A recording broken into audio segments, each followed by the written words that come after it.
오늘 우리에게 주시는 하나님의 말씀, 지난주에 이어서 고린도전서 1장 26절로 31절까지 말씀입니다.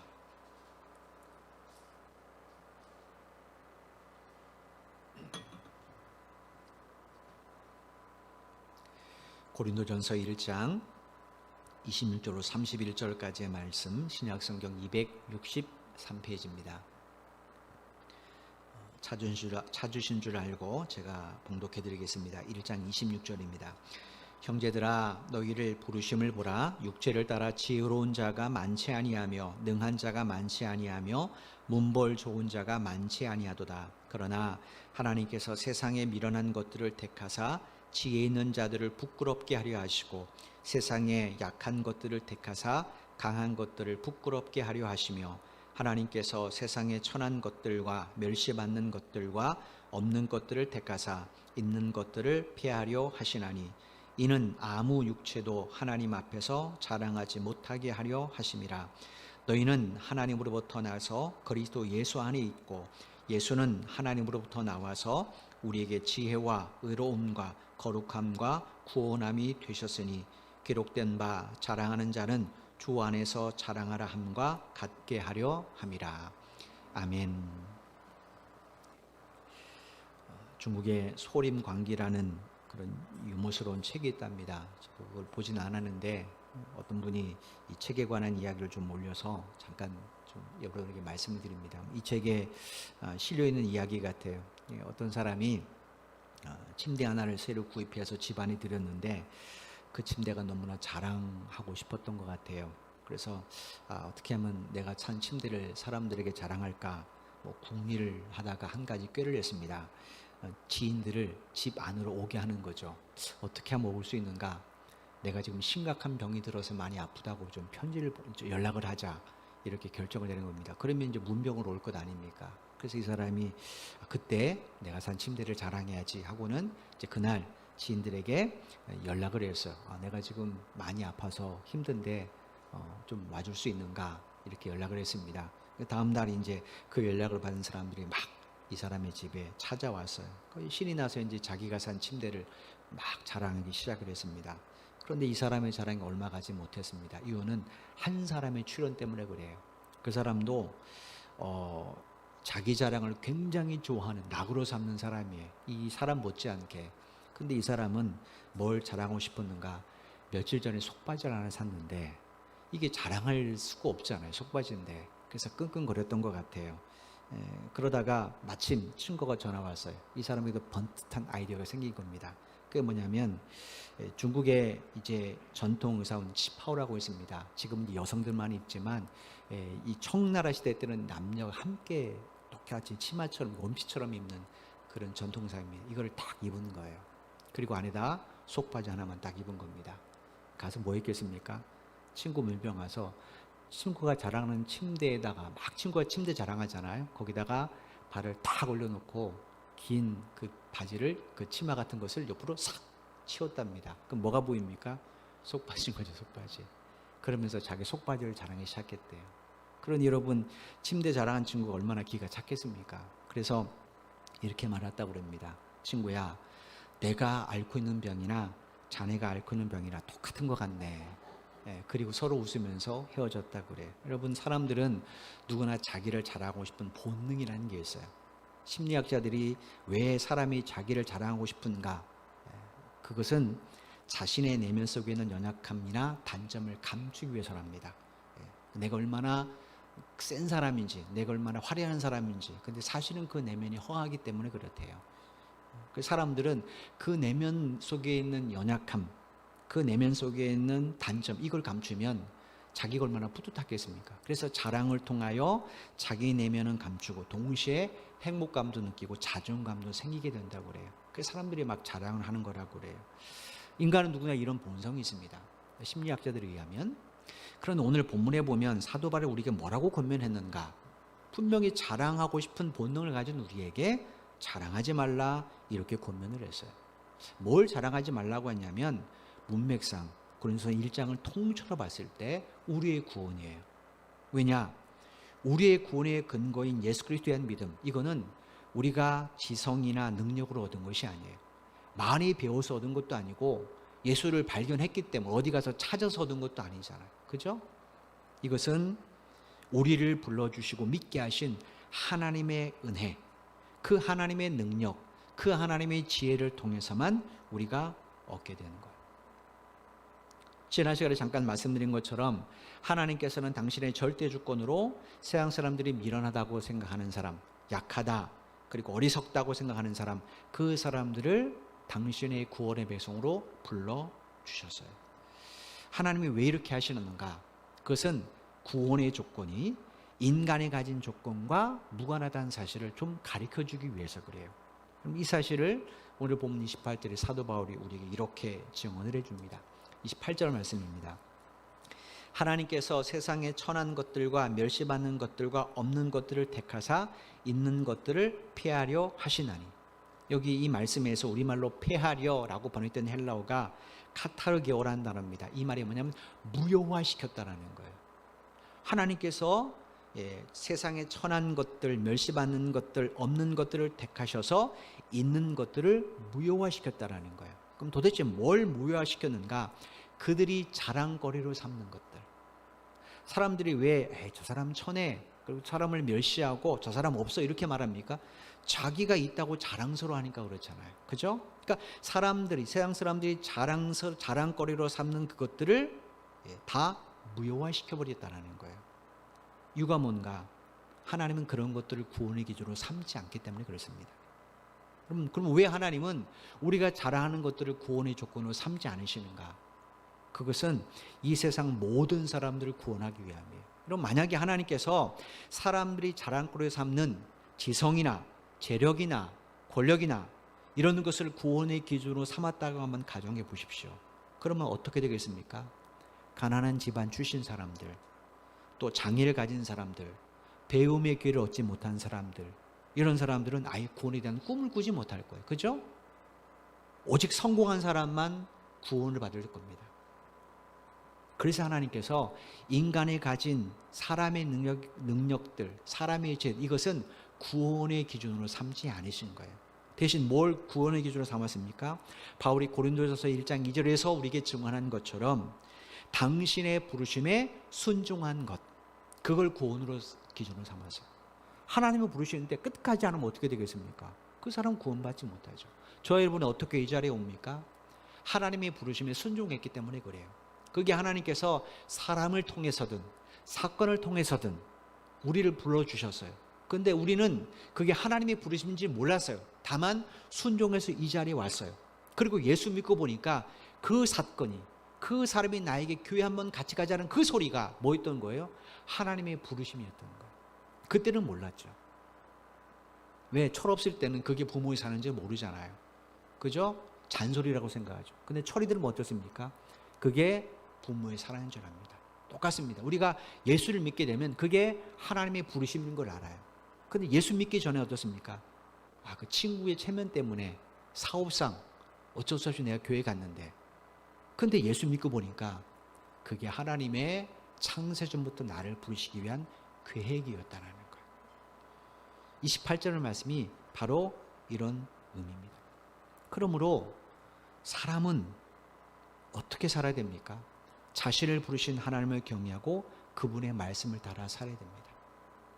하나님 앞에 부름 받았음에도 불구하고, 그래서 예수를 믿게 되었음에도 불구하고 하나님을 경외하지 않고 그분의 말씀을 따라 살지 않는다면 그게 어떻게 구원의 백성이겠어요? 그죠? 그래서 전도서 1장 12장 13절에 뭐라고 말씀합니까? 솔로몬 왕이 하나님을 경외하고 그분의 말씀을 지켜 행하는 것이 사람의 본분이라는 거예요. 왜냐? 하나님은 지금도 모든 사람을 부르고 계십니다. 따라서 사람은 자기를 부르신 그 하나님을 경외하고 그분의 말씀을 따라 살아야 됩니다. 이거를 사람이 인지하지 못하는 것뿐이에요. 그런 사람들은 반드시 하나님 앞에 서는 그날 하나님께서 당신을 창조하신 사람의 본분을 다했다고 평가해 주시면서 그를 당신의 영원한 나라로 인도해 주실 겁니다. 하나님은 이 사실을 이 세상 모든 사람들이 알기를 원하셨어요. 그래서 성경 속에서도 계속해서 어떤 사람을 당신의 일꾼으로 선택했는가? 강한 사람이요? 능력 있는 사람이요? 아닙니다. 미련하고 멸시받고 천하고 없는 것들로 그 시대 사람들이 평가하는 사람들을 통해서 하나님이 당신의 역사의 도구를 삼으셨어요. 우리가 하는 것처럼 노아를 생각해 보십시오. 노아가 자기의 세 아들, 세 며느리와 함께 120년 동안 방주를 지었어요. 그때 사람들이 그 노아를 뭐라고 평가했겠습니까? 저 치매에 걸린 노인 정도로 평가했을 거예요. 왜냐? 죽도록 돈 벌어가지고 비도 오지 않는데, 그것도 강가도 아니고 산 중턱에다가 배를 지으니 이게 미친 사람 아닙니까? 자기 자식 다 만치는 거죠. 보기에 사람들은 노아가 미련하고 연약하고 어리석은 사람인 것처럼 생각했어요. 근데 하나님이 그 노아를 통해 어떻게 하셨어요? 인류를 다시 시작하셨어요. 다윗, 이세의 아들 중에서 가장 능력 있는 사람입니까? 아닙니다. 아무도 눈여겨보지 않았어요. 이세가 자기의 다른 아들은 다 예루살렘으로 유학을 보냈어요. 왜냐? 베들레헴 골짜기에 있다가는 평생 목동에 가난한 사람밖에 살지 못하거든요. 다른 자식은 다 예루살렘에서 가서 공부하고 우리로 말하면 서로 진주시켰단 말이에요. 근데 다윗만큼은 아예 무시해버렸어요. 너는 가서 들에서 양이나 쳐. 그런데 하나님 못 가셨어요? 형들도 무시한 그 다윗이 골리앗과 싸우려고 나갔을 때 얼마나 사울왕과 이스라엘 모든 사람, 심지어 블레셋 사람까지 무시했잖아요. 근데 하나님 어떻게 하셨어요? 그 연약하고 무시받고 멸시하는 다윗을 통하여 당신의 구원역사를 이루어 가셨어요. 또 한 사람은 생각해 주십시오. 우리는 모세가 위대한 출애굽의 지도자가 됐을 거라고 생각합니다. 그렇지 않습니다. 우리가 이렇게 생각하는 것은 모세가 애굽의 왕자였다는 것을 생각하기 때문에 그렇습니다. 물론 모세가 애굽의 왕자였을 때는 충분히 그럴 만한, 출애굽시킬 만한 능력과 권세를 가지고 있었어요. 왜냐? 그 당시 애굽은 군사력이나 경제력으로 인류 그 시대 초인류 강대국이에요.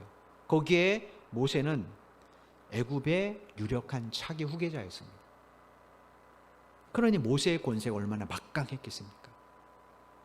그런 권세를 가진 모세가 어느 날 자기 동족인 히브리 민족이 어떻게 사는지 살펴보려고 나갔다가 뭘 목격하게 됩니까? 한 애굽 군사가 히브리 노예를 채찍으로 막 내리시는 장면을 목격해요. 그걸 본 순간 모세가 무슨 행동을 했습니까? 그 히브리 노예, 자기 동족을 구원하기 위해서 가서 애굽 군사를 손으로 쳐서 죽였어요. 모세가 왜 이때 이런 행동을 했는가?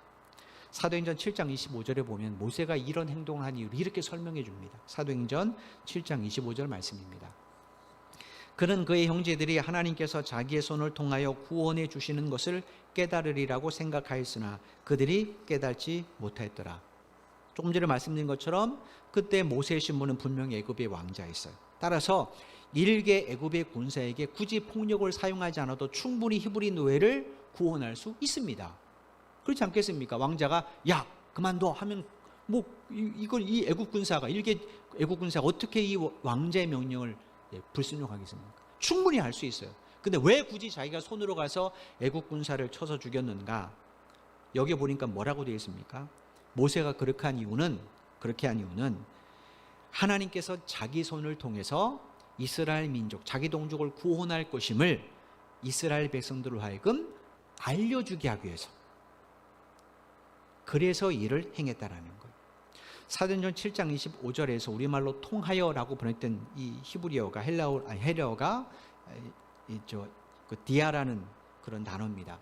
이 단어의 원래 뜻은 뭐뭐를 통하여 뭐뭐 때문에라는 단어인데, 이 단어가 수단과 도구를 가리킬 때, 지금 손을 통하여 그랬잖아요, 그죠? 수단과 도구를 가리킬 때는 뭐뭐를 사용하라는 의미가 되어 있어요. 그렇게 번역이 됩니다. 그러니까 지금 이 17절 말씀 무슨 이야기예요? 모세가 하나님께서 자기 손을 사용해서 이스라엘 민족을 구원해 주려고 하신다는 것, 그것을 자기는 믿었어요. 그리고 이거를 이스라엘 백성들도 알게 하기 위해서 이렇게 행했다라는 거예요. 여러분, 여기서 손이라는 이 헬라어에서 손은 우리의 사람의 신체에 있는 손을 의미하기도 하지만 힘과, 그 사람이 가진 힘과 능력을 상징하기도 합니다. 그래서 특별히 이스라엘 성경에서 오른손 그러면 이거는 가장 능력 있는 걸 말을 해요. 여러분, 모세가 가진 힘과 능력이 뭡니까? 애굽의 왕자라는 신분입니다. 그 권세예요. 이 신분과 권세를 잘 사용해서 훗날 모세가 애굽의 왕 바로가 된다면 어떻게 될까요? 얼마든지 이스라엘 백성의 신분을 격상시킬 수 있어요. 그죠? 지금은 노예 신분입니다. 가장 천민이에요. 그런데 그가 왕이 되면 얼마든지 격장시켜서 이스라엘 백성들로 하여금 다시는 애굽의 피라미드나 국고성을 짓는 일에 도헌되는 노예를 하지 않도록 해줄 수 있어요. 모세는 이런 출애굽의 계획을 갖고 있었던 겁니다. 즉 애굽을 이용해서 이스라엘 구원하는 것, 이게 모세의 계획이었어요. 그런데 여러분, 이건 하나님의 계획입니까? 하나님의 계획은 이건 아닙니다. 하나님의 계획은 이스라엘을 애굽으로부터 완전히 이끌어내시는 거예요. 하나님이 왜 이런 계획을 세웠는가? 이유가 있습니다. 모세의 계획대로 되어서 이스라엘의 신분이 격상이 된다면 모세가 생전이 있을 때는 자유인이 될 수 있습니다. 그죠? 충분히 자유인이 될 수 있어요. 그런데 모세가 나이가 들어서 권력이 쇠하거나 죽게 되면 어떻게 됩니까? 그럼 다시 잘해야 되겠죠. 우리가 아는 것처럼 성경에 보면 요셉이 애굽의 총리가 있을 때는 이스라엘 백성들이 무시를 안 당했습니다. 근데 요셉이 죽고 나서 요셉의 일을 모르는 사람이 총리가 된 그때부터 이 애굽 사람들이 이스라엘을 노예로 부려먹는 거잖아요. 그죠? 그러니까 모세의 계획대로 하는 출애굽은 일시적인 자유입니다. 영원한 자유가 되지 않아요. 그런데 하나님의 계획은 뭡니까? 애굽으로부터 이끌어내서 자유인으로 살게 하시는 겁니다. 하나님의 계획대로 하면 어떻게 돼요? 영원한 자유를 얻게 되는 거죠. 영원한 구원을 얻게 되는 거죠. 뭐가 좋습니까? 하나님의 계획이 가장 완벽하죠. 근데 모세는 이걸 몰랐어요. 만약에 모세가 자기 계획대로 추진했다면 어떻게 되었을까요? 그럼 어쩌면 이스라엘은 더 힘들어졌을 겁니다. 왜냐? 이스라엘의 출애굽은 애굽 왕 바로의 정책에 대한 전면적인 도전입니다. 그걸 애굽 왕 바로가 가만히 있겠습니까? 가만히 안 있죠. 더군다나 애굽 왕 바로 밑에 자식은 모세 하나가 아닙니다. 모세는 입양하잖아요. 그죠? 그러니까 그가 왕이 돼서 이 정책을 펼친다고 해도 성공할 가능성이 거의 없어요. 그렇게 되면 오히려 이스라엘 백성들, 자기 동족들을 또 죽음으로 몰아내는 일이 됩니다. 사람이 내가 지혜롭다, 이게 맞아 라고 추진하는 것들이 얼마나 어리석은지 몰라요. 여러분, 부모님이 볼 때 어린아이들, 자녀들이 추진하는 계획들 어떨 때 보면 참 우습잖아요. 자기 생각은 걱정하지 마, 이렇게 하면 돼 라고 말하지만 부모 볼 때는 그게 굉장히 어리석을 때가 참 많습니다. 모세의 계획도 마찬가지예요. 따라서 이스라엘의 출애굽은 모세가 가진 능력으로는 절대로 완전히 성공될 수가 없습니다. 그럼 어떻게 됩니까? 이 모든 계획을 계획하신 하나님의 지혜와 능력으로만 출애굽이 이루어질 수가 있어요. 하나님은 모세에게 이걸 깨닫게 해서 무엇을 하셨습니까? 그가 가진 모든 신분, 모든 권력을 다 무효화시켜 버리셨어요. 어떻게 무효화시켜 주셨습니까? 모세가 애굽 군대를 살해한 것을 애굽 왕 바로크로 듣게 하셨어요. 여러분, 제가 출애굽 강의 때 말씀드린 것처럼 당시 애굽법은 살인죄를 사형으로 다스렸어요. 따라서 생명을 보존하면 모세는 어떻게 됩니까? 무조건 출애굽해야 됩니다. 하나님은 이걸 가르쳐 주시는 거예요. 그 모세를 하나님 어디로 보내셨습니까? 미디안 광야를 보이셨어요. 그곳에서 모세의 직업은 그 당시 중동 고대 중국 사람들이 천하다고 생각하는 양치기를 했습니다. 여러분, 애굽에서 제일 천한 직업이 양치기예요. 그래서 요셉이 자기 아버지와 자기 가족들을 애굽으로 이끌어냈을 때 바로 앞에서 뭐라고 말합니까? 우리 가족들은 원래 양치기 하는 일을 합니다.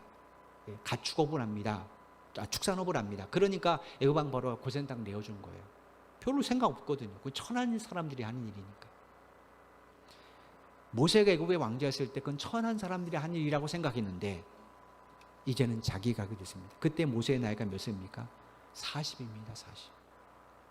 40의 나이에 가장 비천하고 약한 자들이 하는 그 일을 하게 된 거예요. 그것도 자기 양을 돌보는 일이 아닙니다. 장인인 이들의 양을 돌봤어요. 그런 모세를 하나님이 언제 출애굽의 지도자로 부르셨습니까? 80세입니다. 80세. 여러분 생각해 보십시오. 한 제국의 왕자라도 높은 자리에 있다가 광야에 처박혀서 40년을 산다면 그건 인생 끝난 거나 마찬가지잖아요. 그죠? 두뇌도 녹슬었을 것이고 그리고 판단력도 흐려졌을 것이에요. 그렇다고 돈이 있는 것도 아니잖아요. 모세는 지금 처갓집에 얹혀 살기 때문에 그가 가진 모든 것은 누구 거예요? 장인 것입니다. 개인 재산, 모세의 개인 재산은 딱 하나, 그 양 몰 때 산에서 주워서 만든 지팡이밖에는 없어요. 그런데 하나님 어떻게 하셨어요? 그 지팡이 하나밖에 없는 80세 모세를 부르셔서 당시 세계 최대 강국의 군대를 가진 애굽의 바로왕을 부끄럽게 하셨잖아요. 애굽왕 바로가 모세가 왔을 때 우리 백성 출애굽시키십시오 라고 말할 때 얼마나 비웃었습니까? 근데 마지막 10번째 재앙 때 그거 얼마나 부끄러워했습니까? 성경은요, 계속해서 하나님께서 모세처럼 일관되게 약하고 미련하고 멸시받고 천하고 없는 것들을 들어서 계속해서 당신의 역사의 도구로 삼으셨어요. 여러분, 이스라엘 강대국입니까? 아닙니다. 우리나라처럼 이스라엘은 그 당시 외세 허구한 날 얻어 터진 나라예요. 우리가 구약 역사 보면 다 그렇게 되어 있잖아요. 그런데 불구하고 하나님 그 날을 사용하셔서 전 세계 복음을 전하게 하시지 않습니까? 이게 하나님의 역사예요.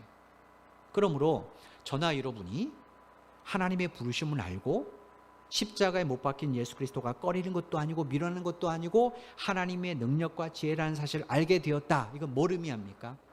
내가 의식하든 의식하지 않든 하나님 보시기에 나는 비천한 자이고 연약한 자이고 멸시받는 면이 있는 자라는 사실을 의미합니다. 믿음은 이걸 인정하는 거예요. 그래서 우리는 하나님 앞에 기도할 때 뭐라고 기도합니까? 하나님, 나 같은 죄인이라고 말하죠. 세상으로 보기에는 당신 성공한 사람이신데, 근데 그리스도는 그렇게 말하지 않아요. 늘 하나님 앞에 부족하고 연약하고 어리석고 미련함을 인정합니다. 믿음은 그걸 인정하는 거예요. 그걸 인정한 사람만이 하나님을 의지할 수 있습니다. 그걸 인정하지 못하면 그 사람은 종교로 전락됩니다. 29절 말씀을 보십시오. 이는 아무 육체도 하나님 앞에서 자랑하지 못하게 하려 하심이라. 여기서 아무 육체도, 이 말은 뭐냐면 육체를 가진 사람이라면 그 누구든지 이런 의미예요. 하나님께서 미련하고 연약하고 천한 자들을 구원의 백성으로 부르신 이유가 뭔가? 어떤 인생이라도 하나님 앞에서 자기의 구원을 자랑하지 못하게 하기 위해서. 30절 말씀을 보십시오. 너희는 하나님으로부터 나서 그리스도 예수 안에 있고 예수는 하나님으로부터 나와서 우리에게 지혜와 의로움과 거룩함과 구원이 되셨느니라.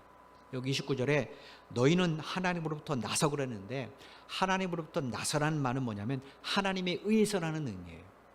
그 다음에 그리스도 예수 안에 있고라고 말하는데, 예수 안에 있고라는 말은 그리스도 예수로 옷 입게 되었다라는 의미입니다.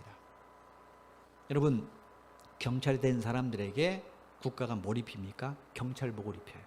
왜 입힐까요? 국가가 국민의 생명과 재산을 보호하고 공공의 안녕과 질서를 유지하기 위해서 지금 힘쓰고 있다는 사실을 사람들에게 보여주기 위해서입니다. 그러니까 경찰은 경찰복을 입고 뭐 해야 됩니까? 당연히 국민의 생명과 재산을 지키는데 자기의 삶을 들여야 됩니다. 또 공공의 안녕과 질서를 유지하는 일에 자기의 시간을 들여야 돼요. 그죠? 경찰복 입고 그렇지 않고 질서를 무시하고 남의 재산 빼앗으면 어떻게 됩니까? 경찰복 벗겨버립니다. 그러니까 그 경찰복이 뭘 의미합니까? 국가가 경찰을 세운 목적을 보여주는 일을 의미하는 게 경찰복입니다. 지금 이야기가 그런 이야기예요. 우리에게 예수님이 하나님께서 그리스도의 옷 입혀줬어요. 왜 옷 입혀줬는가? 우리를 통해 뭘 보여주기 위함입니까? 예수님의 거룩하심, 예수님의 의로우심, 예수님의 그 구속하심, 이거를 보여주기 위함이라는 거예요. 우리가 이 옷을 입을 만한 자격이 있습니까? 세상의 경찰들은 경찰 자격이 있어야 그 옷을 입혀줍니다. 이 세상의 모든 것이 맞아요. 제복을 입은 모든 직업들은 다 그 조건과 자격이 있어야 입혀줍니다. 그런데 우리는 그리스도 옷 입을 자격이 있습니까? 없잖아요. 저와 여러분은 형편없는 죄인들이에요. 그런데도 하나님이 우리에게 왜 이걸 입혀주셨는가? 방금 말씀드린 것처럼 우리의 삶을 통해 예수 그리스도의 의로우심, 거룩하심, 주님의 십자가를 통한 구속의 은혜, 이거를 보여주기 위해서입니다. 그러므로 그리스도인들이 자랑해야 될 것이 뭐겠습니까? 당연히 우리에게 이 옷을 입혀주신 하나님의 지혜, 그 다음에 십자가를 통해 당신의 몸을 우리에게 내오신 예수님의 은혜, 이걸 자랑해야죠. 여러분, 축도할 때 왜 목사가 여러분에게 하나님 예수 그리스도의 은혜와 하나님의 사랑과 성령님의 교통이 있기를 선포하는가, 있기를 간구하는가? 여러분의 삶을 통해 그걸 보여주라는 거예요. 하나님, 한 주간도, 우리가 다시 모여 예배할 때까지 한 주간도 여러분의 삶을 통하여, 우리의 삶을 통하여 하나님의 은혜가, 예수 그리스도의 은혜가, 구속의 은혜가, 하나님의 그 사랑의 지혜가, 그리고 내 안에 성령님이 함께 계심을 사람들에게 삶을 통해 보여주게 하옵소서, 그렇게 우리를 붙들어 주옵소서라고 우리가 간절히 기도하는 것이 마지막 축복이니까. 정말로 축복이 뭡니까? 그리스도로 옷 입은 것처럼 살아가는 게 축복이에요. 세상에서 돈을 많은 것이 그게 축복이 아니라는 거예요. 그리스도인의 축복은 그리스도인답게 사는 것이 축복입니다. 내가 불법을 행하면서 그리스도 이름을 드러낼 수 있습니까? 드러내지 못하죠. 목사인 제가 불법을 행해서 그 불법을 드러났다. 그럼 여러분, 저를 통해 어떻게 예수님의 의로우심이 드러납니까? 오히려 주님의 영광이 가리게 되겠죠. 바로 이야기입니다. 그럼 우리가 정말로 자랑해야 될 건 뭔가? 하나님의 지혜, 하나님의 은혜, 예수님의 그 은혜, 예수님의 하나님의 그 사랑, 그게 우리가 정말로 자랑해야 될 거예요. 근데 지금 고린도 교회 성도들은 뭐 하고 있습니까? 자기들의 지혜, 자기들의 믿음, 자기들의 신앙의 연륜, 이것만 자랑해요. 내가 이래봬도 위대한 사도 바울에게 세례받은 사람이야. 나는 게바로부터 직접 대면하고 성경 공부를 한 사람이야. 나는 위대한 설교가 나불로부터 조직신학을 배웠어. 자신들이 받은 은사, 그걸 자랑하기 때문에, 자랑하려니까 어떻게 됩니까? 상대방을 멸시하고 무시하죠. 똑같은데 자랑합니까? 안 하잖아요. 그죠? 나를 자랑하려면 상대방을 반드시 낮춰야 됩니다. 그래야 내가 자랑되는 거예요. 오늘날 성도들의 모습도 크게 다르지 않다고 생각을 해요. 여러분, 사람들이 다 뭐합니까? 내가 어느 교회 다녀, 우리 목사님의 스펙이 어때, 나는 교회에서 이런 직분을 가진 사람이야, 이런 걸 자랑할 때가 얼마나 많습니까? 근데 여러분, 정말로 우리가 자랑거리로 삼아야 될 것은 이런 것들이 아닙니다. 나를 구원해 주신 하나님의 지혜, 어떻게 하나님이 나 같은 사람을 이런 사건을 통하여, 이런 부모님을 통하여, 이런 친구를 통하여, 이런 배우자를 통하여 구원하셨는가? 이 하나님의 지혜, 그리고 나를 위해 2000년 전에 예수님께서 십자가에 돌아가신 그 구속의 사랑, 그 은혜, 이게 우리가 정말로 자랑해야 될 것입니다. 그럼 오늘 본문 31절은 사실은 이 땅의 모든 그리스도인들, 저와 여러분이 귀를 열고 들어야 될 하나님의 말씀입니다. 31절 말씀을 보십시오. 기록된 바 자랑하는 자는 주 안에서 자랑하라 함과 같게 하려 함이라. 여기서 기록된 바란 구약성경 예레미야 9장 23절 24절을 말합니다. 바울이 이 말씀을 인용해서 너희들에게 권면하겠다라는 거예요. 예레미야 9장 23절 24절에 보면 이런 말씀이 기록이 되어 있어요. 예레미야 9장 23절 24절입니다. 여호와께서 이와 같이 말씀하시되 지혜로운 자는 그 지혜를 자랑하지 말라. 용사는 그의 용맹을 자랑하지 말라. 부자는 그의 부함을 자랑하지 말라. 자랑하는 자는 이것으로 자랑할지니 곧 명철하여 나를 아는 것과 나 여호와는 사랑과 정의와 공의를 땅에 행하는 자인 줄 깨닫는 것이라. 나는 이 일을 기뻐하노라. 여호와의 말씀이니라. 하나님께서 예레미야 선지자를 통해서 우리에게 뭘 자랑하라고 말씀하셨습니까? 나의 지혜, 나의 보유함, 나의 욕망, 이게 아닙니다. 오직 하나님을 아는 것, 하나님에 대한 것을 자랑하라는 거예요. 하나님이 왜 이런 말씀을 하셨을까요? 나를 자랑거리로 삼으면 반드시 그 사람은 교만에 빠지게 됩니다. 구약성경 잠언 18장 12절을 보면 교만의 위험성에 대해서 하나님께서 이렇게 경고하셨어요. 잠언 18장 12절 말씀입니다. 사람의 마음의 교만은 멸망의 선봉이요 겸손은 존귀의 길잡이니라. 이 말씀은 망하는 자들의 최우선순위가 교만에 있다라는 거예요. 내가 미련해서 망하고 내가 힘이 없어서 망하고, 그게 아니라 진짜 망함의 최우선순위는 교만에 있다라는 겁니다. 그럼 교만이 뭡니까? 교만은 자기의 실제보다 자기를 스스로 높이는 거예요. 그러니까 교만을 추구한 삶은 결국 거짓된 삶일 수밖에 없습니다. 왜냐? 실제 그 사람은 그렇지 않아요. 그죠? 그런데 자기 자랑, 호풍으로 말미암아 자기를 더 거대하게 부풀렸어요. 여러분 아시는 것처럼 물거품이 뭡니까? 물거품은 물이 다른 물이나 물체를 부딪혀서 생기는 거품이지 그만큼 크기의 실체가 아닙니다. 물거품이 일어났다고 해서 물이 그 정도로 큽니까? 아니잖아요. 그죠? 그래서 물거품이 터지면 어떻게 됩니까? 아무것도 안 남아요. 왜냐? 그 실체가 아니니까. 그냥 자그마한 물이 다른 물과 부딪히거나 혹은 물체에 부딪혀서 부풀려진 것 뿐이에요. 원래 물의 분자의 크기가 그게 아니라는 거예요. 교만도 마찬가지입니다. 교만도 이런 물거품이에요. 그래서 자기의 실체가 드러났을 때 어떻게 됩니까? 그 사람은 멸망만.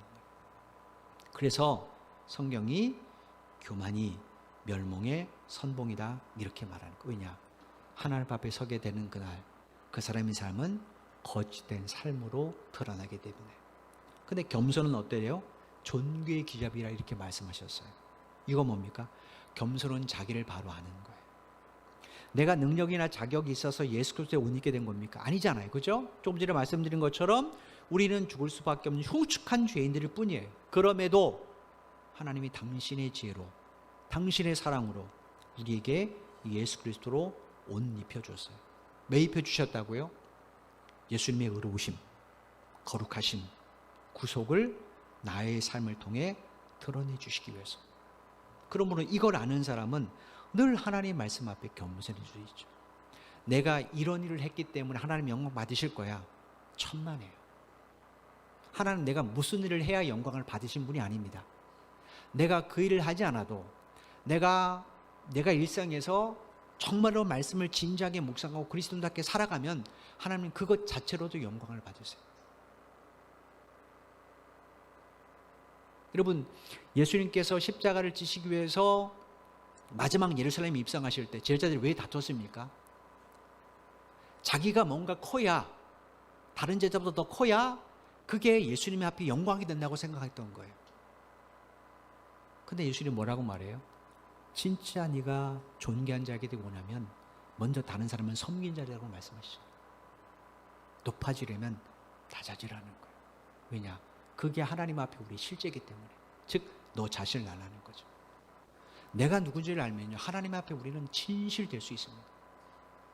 내가 누군지 모르니까 예배가 그냥 대충대충 아무렇게 생각되지 않는 것이고, 기도가 아무렇게 생각되지 않는 것이고, 신앙생활의 중요함, 구원의 은총이 하늘나라가 별로 존귀하게 생각하지 않는 거예요. 내가 누군지를 바로 아는 사람은 하나님의 구속의 은혜가 얼마나 큰지를 압니다. 왜냐? 나 같은 죄인이 어떻게 예수 그리스도 옷 입을 수 있습니까? 나 같은 죄인이 어떻게 하나님의 자녀가 될 수 있습니까? 그냥 진흙덩이에 불과한데, 내 입에서 나온 것이란 더러운 것뿐인데 어떻게 내가 하나님의 말씀을 먹을 수가 있습니까? 겸손은 하나님 앞에 나를 바로 아는 겁니다. 그렇기 때문에 그 사람은 하나님의 말씀 없으면 살 수 없음을 인지하기 때문에 그 말씀을 따라 사는 거예요.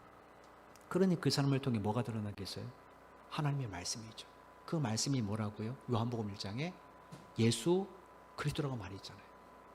그러니까 하나님께서 우리에게 그리스도로 옷 입혀준 목적이 그 사람을 통해 그대로 현실화되는 겁니다. 그래서 존귀가 겸손의 앞자리예요. 이런 사람을 하나님이 왜 존귀하게 생각하지 않겠습니까? 그러니까 겸손이 복되는 거죠. 여러분, 여러분의 지나온 인생을 한번 각자 한번 돌아보시길 바랍니다. 과연 나는 하나님 앞에 자랑할 것이 있는가? 저는 하나도 없습니다. 왜냐? 지금도 그렇지만 저는 하나님 앞에 부름받은 그 순간부터 지금까지 제 의지나 능력으로 한 것이 하나도 없어요. 주님께서 그때마다 저를 이 교회, 저 교회 인도하시고 훈련시키고 먹이셨어요. 아, 내가 저 교회 가고 싶다. 하나님 보내지 않으셨어요. 내가 이 교회 더 다니고 싶다. 그래도 하나님은 끊으셨어요. 제가 지금까지 사역하면서 중도에 포기하고 싶은 생각들이 굉장히 많았습니다. 에이, 차라리 그냥 직장에서 가서 돈이나 벌 걸. 이게 훨씬 더 낫겠다. 그럼 우리 아들 훨씬 더 나은 삶을 살 텐데. 이런 생각들이요, 얼마나 많은지 모릅니다. 그런데 하나님께서 저를 포기하지 않으셨어요. 포기하지 않으셨기 때문에 오늘 제가 목사로서 생각하는 겁니다. 만약에 하나님이 포기하셨다, 그럼 전 여기 안 있습니다. 그냥 나가서 일본 돈을 벌고 그냥 대충 신앙생활 하는 것이 낫죠. 저와 여러분이 여기 있는 것은 하나님이 저와 여러분을 포기하지 않았기 때문입니다. 하나님이 포기하셨다면 여러분 절대로 여기 못 있습니다. 저는 이 사실을 누구보다도 잘 압니다. 그래서 저는 하나님 앞에 자랑할 것이 하나도 없어요. 오직 저를 오늘까지 사용하신 하나님 외에는 자랑할 것이 없습니다. 여러분은 어떠신지요? 여러분 육신의 것들을 결코 여러분의 자랑거리로 삼지 마십시오. 내가 아무리 값비싼 차를 타고 다니고 내가 아무리 명품으로 내 몸을 다 치장해도 내 안에 그리스도가 없으면 나는 죽음을 향해 달려가는 예고된 시체일 뿐입니다. 그러나 내가 비록 아무것도 없고 허름한 옷을 입고 다른 사람이 나를 안아주지 않고 대중교통을 이용해도 내 안에 그리스도가 있으면 그 사람은 천지를 창조하신 하나님의 자녀입니다. 뭐가 더 존귀합니까?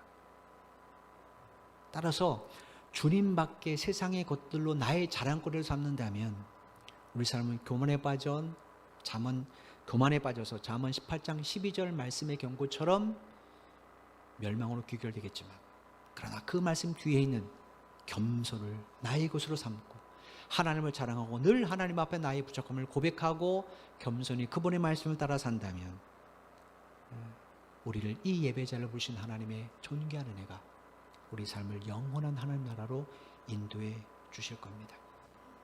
하나님은 지금도 그런 사람을 통하여 이 사회를, 그 일터를, 그 가정을 새롭게 하기를 원하세요. 여러분, 코로나19로 힘든 이웃들에게 우리 그리스도인이 보여줘야 될 것이 이런 희망의 메시지지 않겠습니까? 코로나19 사실은 답이 없잖아요. 그런데 우리를 통하여 이 세상 희망이 있음을, 소망이 있음을, 그 희망이 바로 예수 그리스도임을 보여야 되지 않겠습니까? 이런 사실을 기억하시고 여러분의 한 주간도 말씀을 붙잡고 살아가신다면, 그리스도의 정체성을 잊지 않고 살아가신다면, 겸손히 하나님 앞에 나의 연약함을 무릎 꿇으신다면 하나님은 여러분을 통하여 반드시 여러분의 가정도, 일터도, 이 사회도 하나님의 십자가를 통한 생명과 회복의 은혜를 베풀어 주시리라고 믿습니다. 한 주간도 이런 하나님의 도구로 쓰임받는 여러분의 삶이 되기를 주님의 이름으로 축원을 드립니다. 기도드리겠습니다.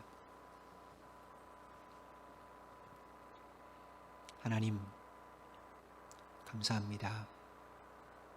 오늘도 세상의 것들로 자랑거리를 삼을 수밖에 없는 연약함을 아시기에 우리가 교만에 빠지지 않기 위하여 이 말씀을 주시고, 우리가 얼마나 하나님의 그 크신 지혜로 구원받는 사실을 알려주셔서 참 감사합니다. 우리가 교회 방만 나가도 사람들은 자기가 가진 것을 자랑합니다. 새 차를 산 사람은 새로운 차를 자랑하고, 새로운 휴대폰이나 가전제품을 산 사람들은 그것을 자랑하고, 새로운 옷을 자랑하고, 자기의 지식, 자기의 판단력, 자기의 가치관, 자기의 재력을 자랑합니다. 그러나 그 모든 것은 헛된 것입니다. 왜냐하면 사람의 실제는 그저 진흙덩이에 불과합니다. 이 사실을 우리는 무덤 앞에서 확인하게 됩니다. 아무리 많은 것을 가져서 위대한 사람처럼 보여도 그 사람의 호흡이 끊어지면 그 사람의 실체가 드러나고 그 실체는 한 줌의 흙으로 증명되어집니다. 그러나 그 영혼은 하나님 앞에 서게 됩니다.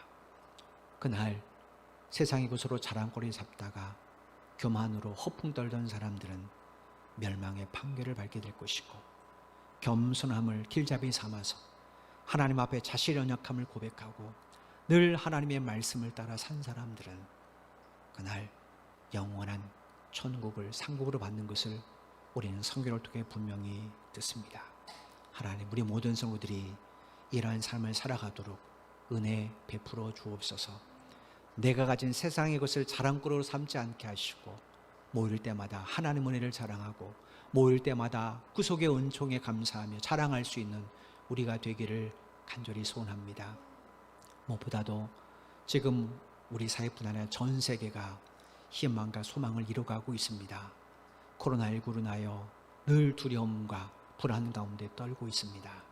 하나님, 그러나 생명은 의학 기술로 지켜지는 것 아닙니다. 하나님에 의해 지켜주는 것을 우리는 압니다. 그러므로 그 하나님을 드러내는 우리 성도들의 삶이 될 수 있도록 역사해 주옵소서. 한 주간도 하나님의 지혜와 은총이 성도들의 가정과 일터를 지켜주실 줄로 믿습니다. 그 모든 결과가 하나님의 힘을 마음껏 드러낼 수 있도록 한 주간도 그리스도로 옷 입혀 주옵소서. 그래서 정말로 우리 이웃들에게 불안함과 절망을 이야기하는 사람들이 아니라 희망과 소망을 삶을 통해 전해줄 수 있는 우리 한 사람 한 사람 될 수 있도록 역사해 주옵소서. 예수님의 이름으로 간절히 기도드리옵나이다. 아멘.